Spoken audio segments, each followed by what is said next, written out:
Par rapport au risque chute de hauteur, quand on n'est pas en mesure d'éliminer le risque et on ne peut pas mettre en place des équipements de protection collective, le port de harnais anti-chute devient obligatoire.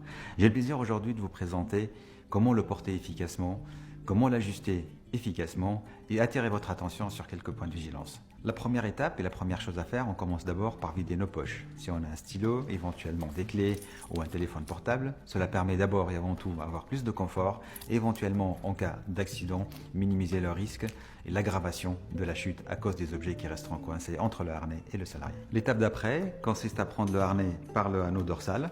On le secoue légèrement pour libérer un peu les bretelles et les boucles qui restent coincées depuis la dernière utilisation. On vérifie par la suite la notice qui est obligatoire et elle doit exister au niveau du harnais. Donc on vérifie le marquage, on vérifie le nom car un harnais reste nominatif individuel. Quelque part, on doit trouver aussi la date de la dernière vérification.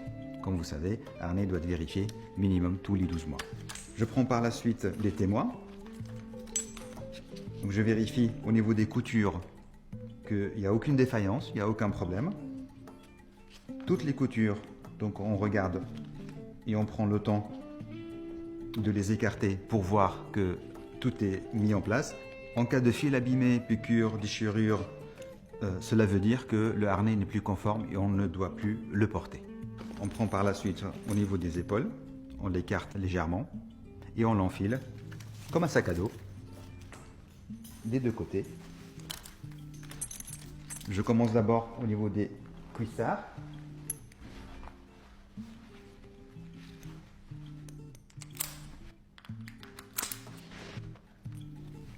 Au niveau de la poitrine aussi.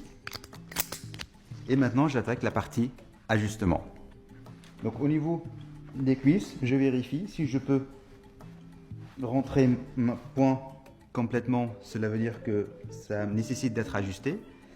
Donc on peut utiliser les sangles pour serrer un peu. Et à partir du moment où je peux rentrer que ma main plate, cela veut dire que l'ajustement est bien fait.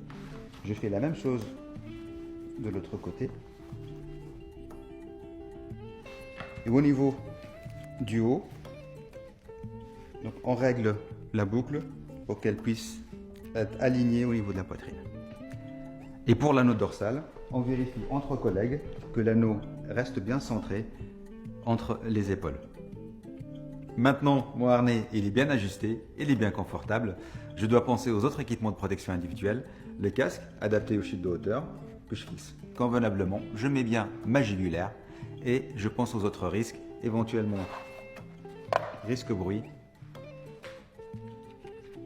et oculaire. Et voilà, je suis prêt pour attaquer ma tâche.